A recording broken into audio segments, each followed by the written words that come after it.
Salve, salve galera do Dominantes Online, tudo bem com vocês? Aqui professor Juan Fernandes com mais um vídeo de geografia. E nesse vídeo vamos falar, sobre as conferências e encontros internacionais num debate sobre o meio ambiente. Bom, aqui a gente vai ter, eu coloquei aqui as principais organizações, as principais conferências, tá? Os principais encontros para vocês poderem ter um conhecimento, mas é claro que existem alguns outros fóruns, alguns outros debates. Eu coloquei aqui onde ocorreram acordos, os principais acordos, as principais mudanças de perspectiva, tá? Para vocês poderem entender um pouquinho a cronologia desse debate a respeito do meio ambiente, que é um debate, que a gente tem o início dele ali no século XX, tá? Então não se sabe precisamente quando ele iniciou o debate a respeito das relações econômicas e do meio ambiente, da produção do espaço geográfico e o meio ambiente, as paisagens naturais. Então a gente tem ali alguns pesquisadores que datam esses debates já na segunda década do século XX, tá? Da segunda para a terceira década do século XX. Esses debates também vão ocorrer, não se sabe precisamente o início, o ponto, o epicentro desse início de debate.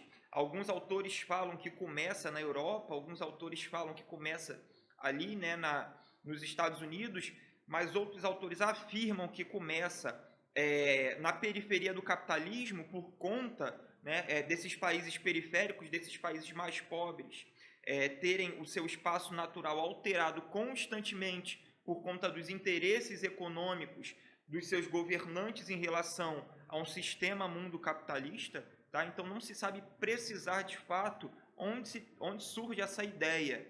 Mas aqui eu estou pontuando alguns fenômenos que aconteceram que são importantíssimos para uma perspectiva de debate ambiental que vai fazer com que a gente tenha esses discursos bem mais elaborados, bem mais articulados da atualidade.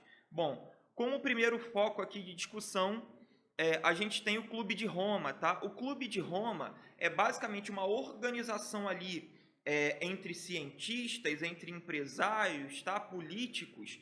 Então não é basicamente uma reunião, não é basicamente um fórum, é basicamente um clube ali onde alguns pensadores vão debater a respeito do meio ambiente. E aí o que vocês precisam entender sobre isso? O Clube de Roma ele vai começar a pensar, a dialogar a respeito de parques e reservas ambientais, em áreas de proteção do meio ambiente. Mas um ponto muito... Não que os parques e reservas ambientais tenham surgido com o Clube de Roma, tá? Mas ele vai pensar uma perspectiva a respeito da criação, da importância disso na nossa sociedade, tá? Lembrando que quando a gente tem ali a mudança, a virada de século do 19 para o 20, a gente tem um consumo cada vez mais se intensificando, A gente tem um padrão de consumo do Fordismo, que a gente fala em outro vídeo, tá? Tudo isso vai intensificar o consumo em escala global, e aí a gente tem esses debates se intensificando cada vez mais, tá? Em 72, o Clube de Roma vai criar um relatório chamado Os Limites do Crescimento, onde ali pautas importantíssimas vão surgir a respeito da utilização de recursos naturais para uso econômico, tá?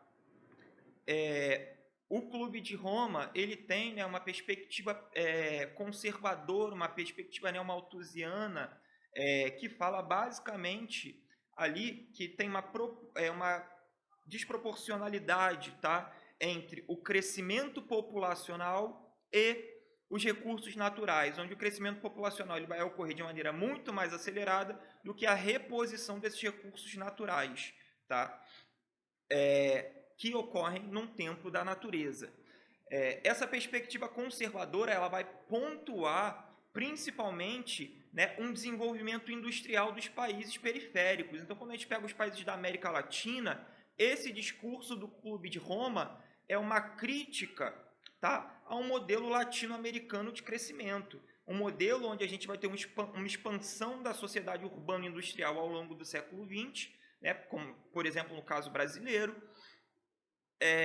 E aí o Clube de Roma ele vai direcionar basicamente, tá, o discurso de abordagem a respeito da utilização do espaço natural dentro desses países periféricos, esquecendo um pouco, deixando um pouco de lado a pauta, tá, da relação entre países centrais, países de industrialização, países que já tinham sido industrializados, como o caso de países europeus, como o caso dos Estados Unidos, e focando principalmente no desenvolvimento industrial, tá, dos países periféricos. Isso cria basicamente um embate entre a política de desenvolvimento dos países periféricos e o discurso a respeito, né, da preservação do meio ambiente. Por quê? Basicamente, os países periféricos eles vão adotar um discurso de vocês tiveram seus processos, vocês não pensaram no meio ambiente e vocês estão querendo jogar para a gente uma responsabilidade de cuidar de um problema que foi gerado, né, num processo de expansão desse modelo econômico. Então, essa lógica de apontar a culpa para os países periféricos vai criar esse embate, perfeito? A gente vai ter aqui a Conferência das Nações Unidas sobre o Meio Ambiente, em Estocolmo, na Suécia, tá? Em 72, que é muito importante, onde nessa conferência aqui a gente tem um primeiro encontro de fato internacional acontecendo, tá? Ali a gente vai ter a criação do Programa das Nações Unidas para o Meio Ambiente, que tem uma atuação muito importante no que diz respeito, né, à proteção, ao controle do desgaste, da degradação dos espaços naturais. E um ponto muito importante em Estocolmo 72, que vai surgir a ideia a respeito de sustentabilidade. Não esqueçam disso, tá? A ideia de sustentabilidade surge nessa perspectiva aqui. É claro, o debate ali sobre sustentabilidade não vai ser amplamente aplicado, mas ali a gente tem, né, um processo de debate a respeito disso. E sustentabilidade é o quê? É um equilíbrio entre, tá, utilização dos recursos naturais e produção e economia. Então tem que haver um equilíbrio, uma capacidade de desenvolvimento econômico, onde essa capacidade de desenvolvimento econômico vai respeitar o tempo natural, ou seja, o uso do meio ambiente ele vai ser um uso consciente, um uso pensado e planejado pelo ser humano, tá? Então, essa pauta de eu vou desmatar toda a vegetação para a produção de imóveis, por exemplo, não se encaixa dentro de um debate a respeito de sustentabilidade. Tá? A sustentabilidade ela vai pregar por uma manutenção dos espaços naturais, mas ainda assim promovendo, né, com que esses recursos promovam um desenvolvimento econômico. A gente tem um painel intergovernamental sobre mudanças climáticas, o IPCC, também surgindo nesse contexto, tá? Em 88, a gente vai ter ali empréstimos condicionados às políticas ambientais, né? Então, o IPCC ele vai ser responsabilizado por planejar, por fiscalizar, dentro dessa perspectiva, as práticas econômicas associadas ao meio ambiente. Então, ele vai ser responsável ali, né, por vigiar as políticas ambientais dos países. E aí, o IPCC ele é comumente associado, tá, ao FMI ou ao Banco Mundial, no que diz respeito aos empréstimos, aos financiamentos econômicos, né, promovidos por essas instituições. Então, ele basicamente vai condicionar o desenvolvimento econômico de um país à política ambiental. Se aquele país adota uma política ambiental muito agressiva no que diz respeito ao uso, né, dos recursos naturais, automaticamente as instituições financeiras internacionais vão diminuir a participação, né, os empréstimos para esses países. Aqui, de fato, não é um encontro, mas é um painel intergovernamental que é responsável também por nortear, tá? Por direcionar essas políticas ambientais. A gente tem, né, o relatório de Brundtland, criado em 87, tá? Que também vai ser fundamental, onde ele também tem a máxima do nosso futuro comum, onde nesse relatório vai ter a disseminação do desenvolvimento sustentável. Se Estocolmo ele cria a ideia de desenvolvimento sustentável, a palavra sustentabilidade, nesse relatório aqui em 87 a gente vai ter a disseminação desse desenvolvimento sustentável, a ampliação desse debate sobre sustentabilidade no mundo, tá? A gente vai ter ali já uma pauta, lembra do Clube de Roma, que pontuava ali principalmente os periféricos? Aqui nesse relatório a gente vai ter a pobreza dos periféricos e o consumismo dos centrais como problema, tá? Então essa pobreza dos periféricos, a falta de educação ambiental, né, a necessidade de constante extração de recursos naturais para tentar ampliar a sua capacidade de produção de capital interno, né, de aumento do seu PIB, vai fazer com que esses países degradem o meio ambiente. E o consumo dos centrais, que está relacionado à extração de matéria-prima também dos países periféricos, vai fazer com que esse relatório identifique esses dois polos, né, esses dois pontos como problemáticos no debate a respeito de sustentabilidade. Então, esse relatório aqui ele vai adotar uma postura relativamente neutra, tá? Então, a gente percebe anteriormente a isso, né, com o Clube de Roma, uma abordagem conservadora. Depois a gente vai ter alguns debates a respeito do meio ambiente, mas nada que vá direcionar culpa. E aqui a gente tem um ponto muito importante, que é essa postura de neutralidade, acusando, né, o desenvolvimento, a busca pelo desenvolvimento dos países periféricos, né, tentando reverter esse quadro de pobreza, e o consumismo dos países centrais. A gente tem a Eco 92, tá? Que aconteceu no Rio de Janeiro. Ela pode ser chamada de Conferência Eco 92 ou Rio 92, perfeito? A gente tem aqui uma política internacional, a política internacional admitindo a necessidade de desenvolvimento sustentável, né? Então vocês conseguem perceber aqui, tá? Que a gente tem uma mudança de panorama, o que é muito importante, tá? Por quê? Porque se a gente for pegar o caso brasileiro, por exemplo, embora o debate a respeito do meio ambiente ele surja, né, no século XX, a gente tem períodos ali onde esse debate fica um pouco de lado por conta da necessidade de desenvolvimento industrial, desenvolvimento econômico. Então, a gente vai ter ali, né, com a Constituição de 88, esse debate voltando à tona, né, ganhando mais força no cenário nacional, e aí a gente vai ter essa perspectiva contemplando o mundo todo, basicamente. Tá? Então, o mundo vai se tornar muito mais aberto para essas abordagens a respeito de sustentabilidade. Na conferência de 92, a gente vai ter a Agenda 21. Um ponto muito importante, a Agenda 21 vai criar uma cartilha a respeito, tá, de práticas econômicas e meio ambiente e também de combate às desigualdades socioeconômicas, tá?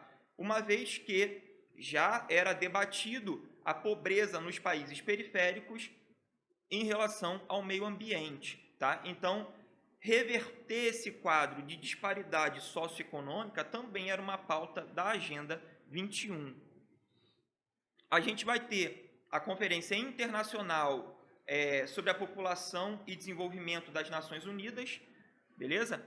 Que vai acontecer no Cairo, tá? Em 94. A gente tem um plano de ação ali para melhorar a vida humana. Então, dentro dessa conferência, se a agenda ela vai criar, né, um planejamento ali, né, algumas ideias, algumas diretrizes para desenvolvimento sustentável e desenvolvimento social, a gente vai ter aqui no Cairo 94 um plano de ação para melhorar de fato a vida humana, para conter as disparidades socioeconômicas globais, tá? A gente tem a Convenção sobre Mudanças Climáticas, tá? Chamada de COP3, que é a Conferência das Partes, em Kyoto, no Japão. Essa daqui, né, muito debatida, criada em 97, tá? Onde a gente vai ter ali uma proposta de redução dos gases estufa, já dentro dessa perspectiva de debate sobre o aquecimento global. Nessa convenção aqui vai ser criado o protocolo de Kyoto, tá? Que vai ser basicamente o protocolo que vai pré-estabelecer ali a emissão de gás carbônico, de gases do efeito estufa lançados na atmosfera, tá? E o debate vai ser muito amplo, né? Onde a gente vai ter alguns países que dependem muito do setor industrial contra, e aí a gente tem, por exemplo, o caso estadunidense a respeito disso, e por conta dessa posição contrária ao limite dado pelo protocolo de Kyoto na emissão de gases do efeito estufa, a gente vai ter a criação do crédito de carbono, que funciona basicamente da seguinte forma. Os países eles têm uma cota de emissão, né, de gases estufa, tá? Principalmente de gás carbônico.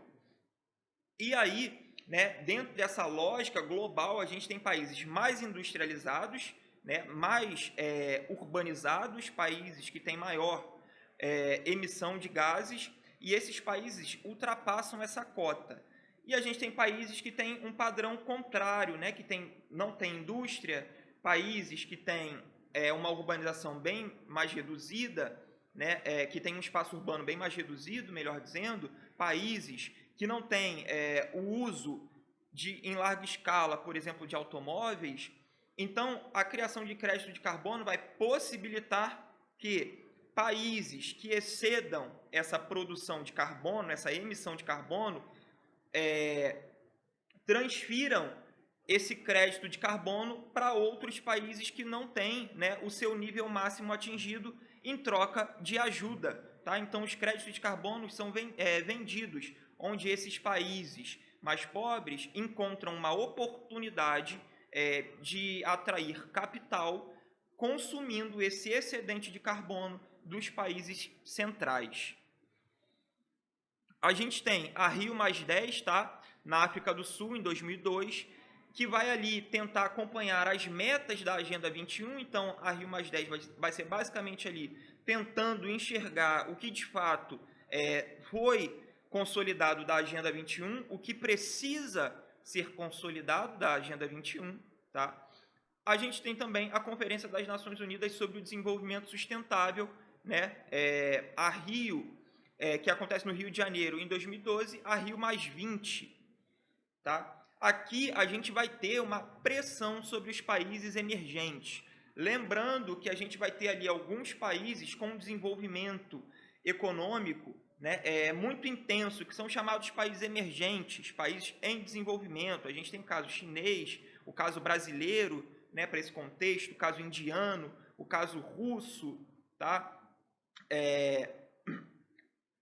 Automaticamente esses países eles vão despontar ali como uma fonte, né, de crescimento econômico e de atração de recursos financeiros, tá? Então são países que estão se industrializando muito, são países que têm atividades econômicas agressivas, né, no setor primário, no setor secundário, no setor terciário, que tem alterações no meio ambiente, né, muito intensas. Então, essa conferência Rio+20 vai exercer uma pressão sobre esses países emergentes, sobre o controle de poluição, de emissão de gases poluentes, de transformação do espaço natural por parte desses países emergentes, tá? E aqui a gente tem a COP21, que foi realizada em Paris, em 2015, onde a gente vai ter ali a criação do Acordo de Paris. Esse acordo ele vai ser importantíssimo, tá? Porque é ele que propõe a redução do aquecimento global para menos de 2 graus Celsius. Tá? Então, a ideia do Acordo de Paris é reduzir, né, o avanço do aquecimento global para retomar, né, uma ideia de temperatura média global subindo, tá, para os padrões ali de início, né, de revolução industrial, perfeito? Então seria basicamente um controle mais intenso da emissão desses gases estufa, beleza? É importante a gente falar que esse acordo, por exemplo, o que é desenvolvido, né, como o protocolo de Kyoto, como o acordo de Paris, eles são mutáveis, tá? Os países, essa situação desses países dentro desses acordos, elas são mutáveis, né? Então, por exemplo, aqui em 2017, os Estados Unidos vai sair do Acordo de Paris, alegando que isso é extremamente prejudicial para a sua economia. Mas em 2021 ele volta para esse acordo. Então, esses acordos, né, a participação desses países nesses acordos são completamente mutáveis. Beleza, galera? Então é isso. Até a próxima. Tchau, tchau.